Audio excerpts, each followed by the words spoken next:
Yes, so we have 4 areas, as you mentioned: climate resilience, water quality and management, inequalities, and institutions. And they're all related, and we have statements that back them up to really explain. So in terms of climate resilience, what we want to do is to build it. Our focus on all these is to have an impact on water security, to ensure that 10 million people in Africa and Asia are water secure. So that is the genesis of our program. The 4th component is on the issue of inequalities.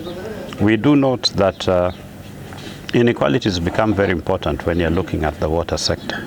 So we have people who, for example, the unserved people would also tend to be very poor, living in areas which are under very high risk of climate hazards, but also they may not be able to have the housing in proper areas, or housing that is actually resilient to things like droughts. They also tend to be exposed to unhealthy situations, and all of that is really as a consequence of primarily a consequence of poverty and the lack of capacity to adapt. So some of the ways in which these issues of inequalities can be addressed is, first of all, by understanding how does it actually happen, even in the household level.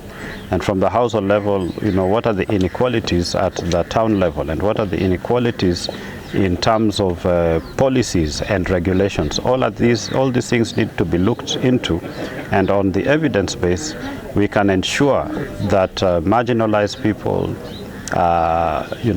poor people, disadvantaged people are all given equal rights to be able to access safe and reliable supplies of water wherever it is that they are, so that they can lead better lives, improve their livelihoods, and eventually we are all help to pull ourselves out of poverty and to increase our water security in the regions.